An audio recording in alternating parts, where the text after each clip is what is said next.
ना जाए, है ना। फिर देखो आगे क्या लिखा गया है कि सभी तत्व, जितने भी तत्व हैं, है ना, उन तत्वों में से कुछ जो 18 तत्व है, पहले के जो 18 तत्व हैं, उनका ये क्या किया गया है, दर्शाया गया है कि किस प्रकार से ये व्यवस्थित रहते हैं। जैसे पहला कौन आया, हाइड्रोजन। हाइड्रोजन का देखो इस प्रकार से बनाया। दूसरा कौन आया, हीलियम, है ना। तो हीलियम के बीच में ये नाभिक है और इसकी परमाणु संख्या कितना, 2। तो देखो यहाँ पर ये क्या, पहला कोष फुलफिल हो गया। ये पहला कोष फुलफिल हुआ क्या, हाइड्रोजन, हीलियम, हीलियम के बाद क्या, लिथियम। इसकी परमाणु संख्या कितना, 3, है ना, 3 है। तो देखो ये पहला कोष तो भर लिया, पहला कोष में कितना चाहिए, 2।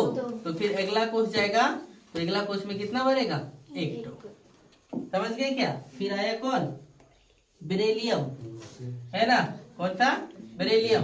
बेरिलियम का कितना परमाणु संख्या, 4, है ना। तो देखो पहला कोष फुलफिल हो गया और दूसरा कोष में कितना भरेगा, 2 ठो भरेगा, है ना। हाइड्रोजन, हीलियम, लिथियम, बेरिलियम और बोरॉन, है ना। बोरॉन का कितना, 5। तो देखो इसका नाभिक क्या हो गया, ये पहला 2 कोष भर लिया, बच गया कितना, 5 में 2 चला गया तो कितना, 3। तो इस कोष को कितना भरेगा, 3 ठो भरेगा। समझ गए। बोरॉन के बाद क्या आएगा, कार्बन। कौन आएगा, कार्बन। तो कार्बन का कितना, 6। तो देखो ये पहला कोष क्या भर लिया, 2 भर लिया, इसके बाद कितना है, 4। तो 1, 2, 3 और ये क्या, 4। कार्बन के बाद कौन, सल्फर। सल्फर का कितना है, 7, है ना। तो देखो इस प्रकार से ये 2 भर लिया और बच गया कितना, 5। तो 1, 2, 3, 4 और ये क्या, 5। सल्फर के बाद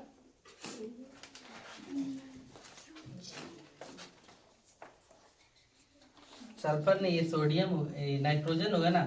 कार्बन के बाद कौन है, नाइट्रोजन। नाइट्रोजन के बाद कौन, ऑक्सीजन। ऑक्सीजन में कितना है, 8। तो पहला कितना भराया, 2 ठो भराया, तो फिर बच गया कितना, 6 ठो। तो देखो 1, 2, 3,